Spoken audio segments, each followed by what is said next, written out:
it was extremely graphic and disturbing to hear this about your own father's body, and in a courtroom filled with strangers other than my brother, and then my mom, who they put on an opposite side of the courtroom. It was like an out of body experience. I hope in the future, like for people that work those sort of jobs, they would think that through for the family members, you know.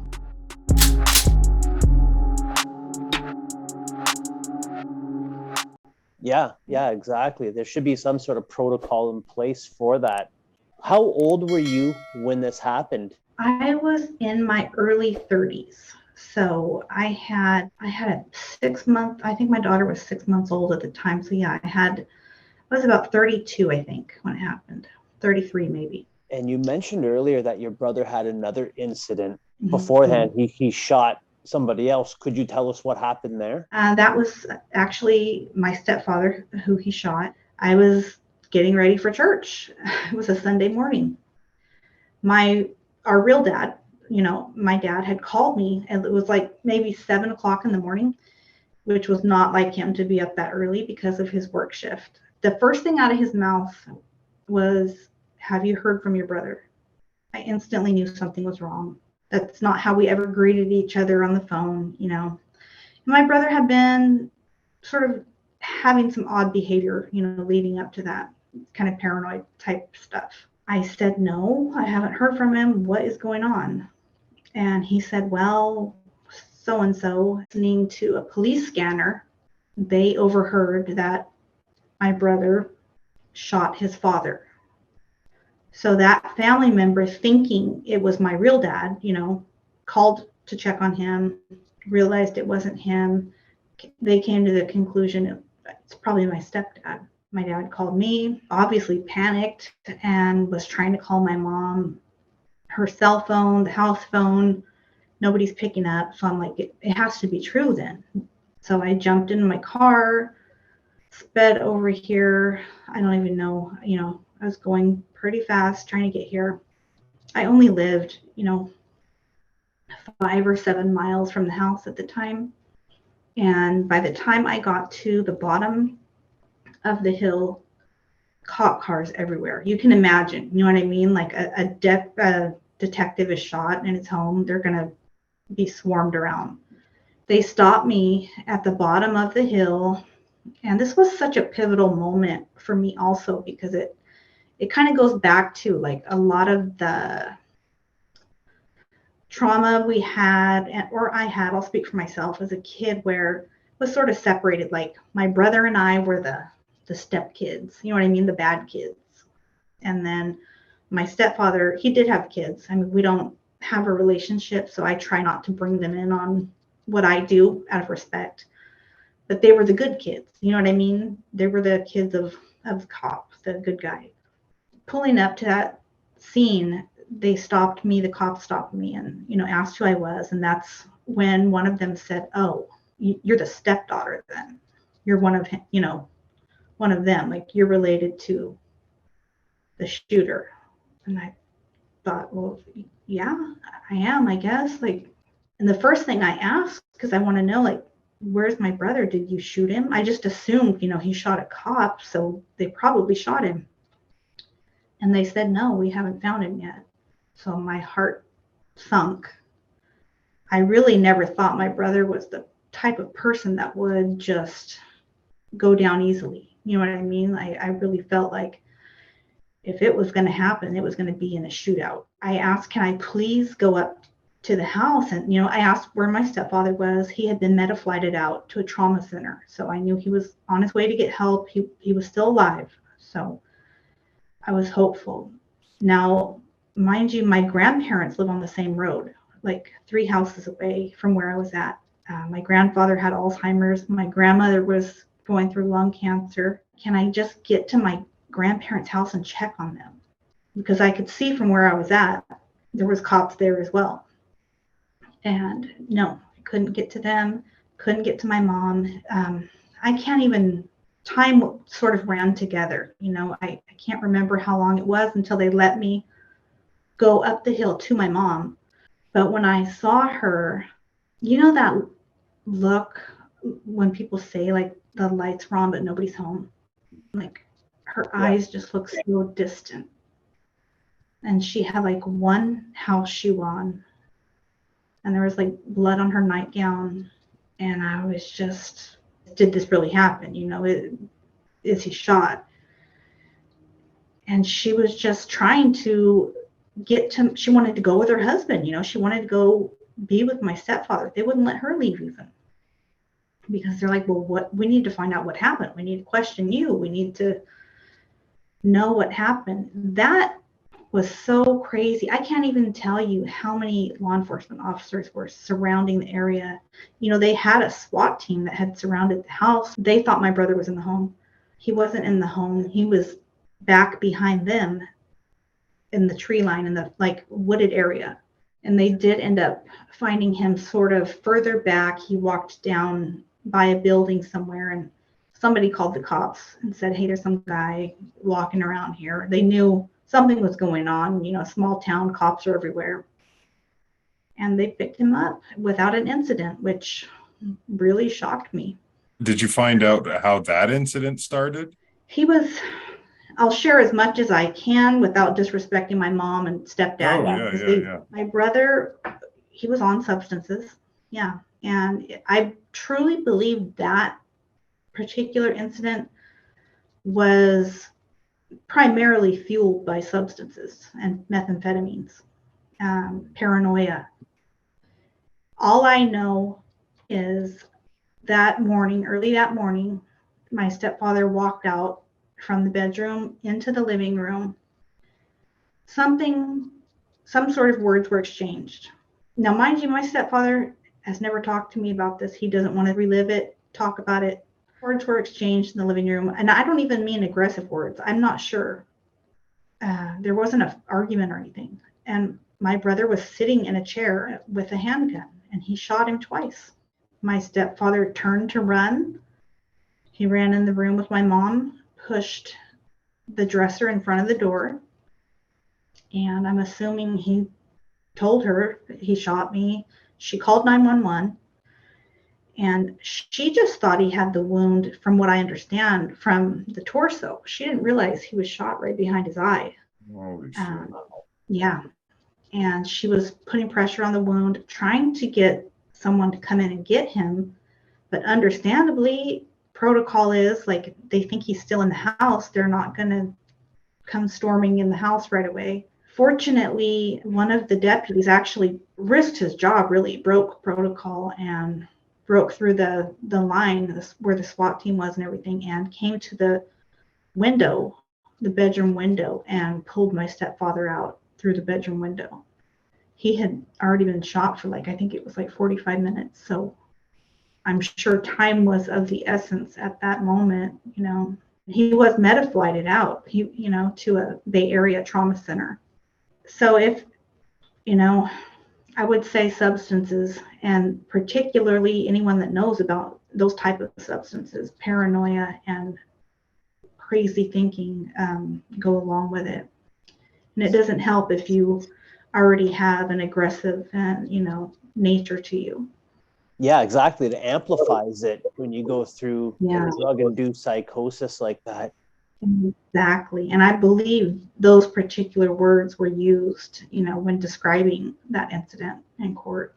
You've been through some stuff, Jen. You have a wide variety of people that come on your show and discuss similar situations just like this with you.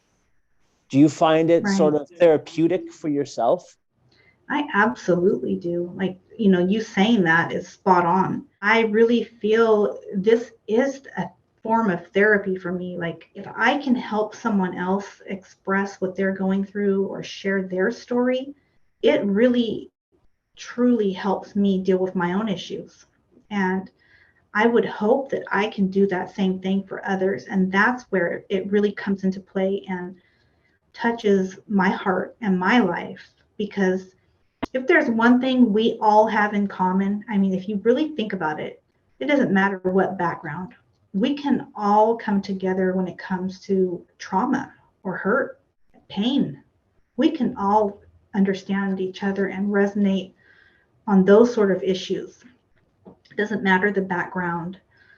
And I just have especially a tender spot in my heart for people who have not only gone through it, but also those who have done things that they sincerely regret. And that's where it comes into play. Like, a lot of people think, like, why would you speak to people who have done things to be incarcerated for? Well, because I have a brother that's incarcerated and I have chose to forgive him. Despite what people may think of that, I'm here to say it's okay to love someone and forgive them and still not like what they did. I've had people try to shame me for that, talk crap. You know what I mean? Like, that's the girl whispering in the grocery store who has the crazy brother that killed their dad. Yeah, unfortunately, that is the case. But you know what? I'm going to do what I have to do to survive and make an example for my kids that I survived that. We survived that as a family. Our family may be different. It may look a whole lot different than it could have, but I have to do the best that I can to get by every day and set a good example and just survive. I'm sure my brother's not there thinking like, hey, I'm so proud of what I did, you know.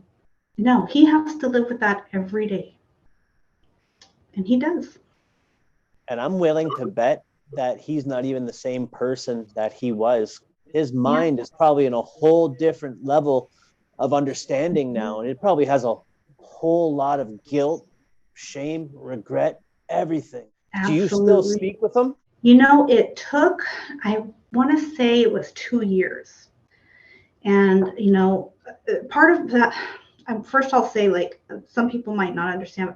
Part of that for me is, yes, I do have a strong faith, but trust me, my faith was tested during all of these times, you know. But it took about 2 years, maybe closer to 3. And after my dad being killed, I finally got a letter from my brother. And he apologized. He didn't go into detail. He basically apologized for everything he's put me through. I didn't need the details. I didn't realize that until I got that letter, but just hearing, you know what, I am sorry for what I've done to you, to our family. I can never take it back. And I will live with this, and I should. Like, he took on, like, hey, this is I have to carry this. This is what I did, you know. And I guess just him owning up and saying, I'm sorry, like, I'm sorry can go a long way. Just those few words, you know what I mean? And I was able to move forward as much as it was still awkward. I did go a few times and visit him after that with my mom and my grandma. And something that was so wild to me, I don't think I've ever shared this. I never thought growing up, like, at all. I don't know. I don't think my brother ever looked like our dad. I resembled my dad a little more, not everything, but I always thought my brother looked more like my mom's side. When we walked into that visiting room the first time I saw him, do you know, he looked almost identical to our father. And it hit me like, that is the face he has to look at in the mirror now, every day of his life going forward. And I'm not saying, like, oh, poor, you know, I'm not a total sap, like, but, you know, maybe that is part of his punishment in life, that as he aged, he started to resemble our father more, and that's something that he has to live with and see. Yeah, I have mended to a big degree our relationship, and we stay in contact, you know, via the phone and writing. We don't see each other super often. And, you know, part of that's because the visiting stuff is so, after the pandemic, it changed a lot, and he's been moved around a lot. But yeah, we do stay in contact, and we have a relationship. How long was he sentenced for that? He took a plea, and I believe it's 24 years. Don't quote me on the exact year, because there was a second charge, like a financial charge that was added to it because he used my dad's bank card after the fact. It's like some people ask, well, how would you feel, if you make it to where you're both alive and he does get out? And I just have to say, like, that is something I will have to face when that time gets here. I can hope and pray that all goes well, and whatever I have to at that point, like, leave it in God's hands for me, to be sane and move forward. I don't feel, and some people are like, well, he did it twice. He shot your stepdad and then he did this to your dad. So I'm no fool going forward. Mm-hmm.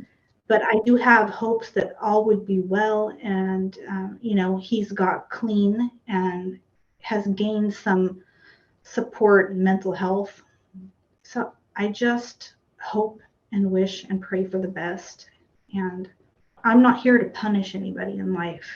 I would hope that if I made a terrible mistake and if I did something awful, I would hope that my family could forgive me and that I could gain some sort of redemption in life. Yeah, no, exactly. We actually sometimes get comments about people saying, like, why are you giving criminals a platform? Why you support criminals? And it's, if they were to actually listen to the story of what was taking place, they would realize there's circumstances. Sure, there's stuff that's just done out of cold blood, but there's things that are contributing, like a self-defense, or maybe like how your brother was probably under the influence, things that were make the person out of character for that instance. It's not giving it an excuse for that behavior, of course. There's got to be context, though. Yeah, exactly. You can't just lump it all together like, oh, they're all criminals, send them to the chair or something crazy like that. Like, when we share people's stories that, like, for instance, Sean Robert Johnson, we had him on recently. He's doing 60 years for a self-defense murder that he actually committed in self-defense. And what he's done in there, he went in at the age of 19 and he's been in there for 16 years so far. He's already changed his entire life around. He's got businesses set up, legal businesses that he's doing behind bars now. And he's actually helping other people behind bars. Like, people don't understand that there's more to it than just what is on the surface level. This person's charged, throw away the key kind of thing, like, right. Yeah, we just try to bring that voice to the people so people can realize, like, that's not the circumstances most of the time. Right. And that's something I really appreciate, about what you guys are doing, because I am a strong believer in, just because you're incarcerated doesn't mean that you no longer exist. It doesn't mean that you're forgotten about. Most people do still have people that love them and care about them. So even if you are incarcerated, and even if you have a life sentence, I would hope that you continue to strive to do, you can do things in life. You can still, try to educate yourself, who knows, write a book, find people that you can get in a group with and that you can help maybe steer people away from some of the decisions that you made. Like, there is worth in all of us. And like I said, like, we've all said, like, okay, there's some people that are just true psychopaths, and that's what it is. I understand that too. You can even learn something from true psychopaths, but like, there is worth in everyone, and you can get something out of hearing someone's story out, and that's okay. Like, it's not for everybody, but those of us who have been touched in some way, shape, or form by incarceration or a crime or trauma, I really appreciate what you guys are doing by, like, presenting these stories and giving people a voice. And you as well. For somebody that's coming to your channel, what would be the first video that you'd want them to maybe get some background on with your channel? Like, well, what is your go-to video that you would recommend for someone? I really, and I'm going to be honest and put myself on blast here, I really need to really get in touch with my own story a lot more. it's so much easier for me to speak with others and tell their success stories or like what they've overcome. So if you go to my channel, the first video I believe that you're going to see on there is with a lady I met named Karen. Karen did 30 years in California Department of Corrections. I don't want to tell her whole story. If you guys can watch it and support her, that would be awesome. But it's stories like Karen's that give me hope and help me to want to continue to not only tell other stories, but I need to get more in touch with telling my own story. There's still bits that are uncomfortable for me. You know, it's easier coming on here and like speaking with you gentlemen and being asked questions, but to sit and stare at a camera and like tell your own mess, you know what I mean? I really do need to get in touch with that, and I'm like giving my word, like I'm gonna do that. I do have some bits and pieces of story time, but I need to sit down and really devote myself to going through the process of step by step telling what I've been through. You know, I do some story times as well. I do interviews with people who are formerly incarcerated. I do just some silly little things too. Like you have to have a bit of a dark sense of humor or twisted sense of humor sometimes when you've been through what I've been through. So, you know, it helps you survive, I think. Yeah, that's for damn sure. That's for damn sure. Do you think you would have had a YouTube channel had your brother not shot anybody? Never. No. I am such a like you guys, I am so shy in real life. Oh my God. I am super shy. I can't even imagine anyone that knew me before like would think that I would speak to people online, or, you know, I'm a very private person. So I'm sure this makes no sense at all to some people that know me. But it's, you know, like you mentioned, it's very therapeutic to get your voice out there and talk to people who don't already know you and judge you. They can judge you from what you say, but you know, your own circle already has a preconceived idea of who you are and how you should feel and what you've been through. If you put it out there and tell strangers, you know, it's up to them how they feel about it. Before we wrap it up here, we always ask our guest to give a positive message or maybe some life experience that somebody that could relate to your story would be able to take from it. What would you have to say for them? I would have to say what happened with my brother are some very harsh moments in my life and some very real things I've had to overcome. But I've had to personally overcome things from my own childhood, teen pregnancy, trauma, things that have happened that from a young age, I've attempted my own life in the past twice. I used to pray to God to take me out. I didn't want to live. For so many years, I didn't want to live. I did not see a purpose or a point in my life, and I felt the suffering was too great. But I want to tell people, despite how you feel right now in this moment, there is something out there for you.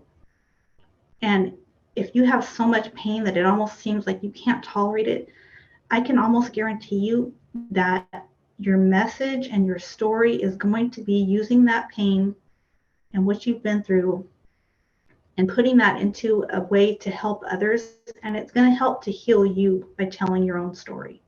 So hang in there. Don't let go of the reins just yet. You're going to find a way. You're going to find your voice, and it's all going to be worth it. Perfect. Thank you so much, Jen. Thank Where you. can the people find you at? Convicted Hearts, Jen Magana. Yeah, subscribe. And like I said, I'm going to do some more personal story times and sort of try to let people get to know me on a little more personal level. But I sincerely appreciate you gentlemen for having me. This was a joy to, you know, be able to talk about, I mean, serious topics, but a joy to be able to speak with you both and share my story. Thank you so much for coming on. The time. Yeah. You are on YouTube and Instagram, correct? Yeah, and same name on Instagram. Yeah, Convicted Hearts, Jen Magana. So yeah. Well, thank you so much for coming on tonight, Jen. We really appreciate your time. Have a good night. Thank you. You guys have a good night. Bye now. Bye-bye. Bye-bye.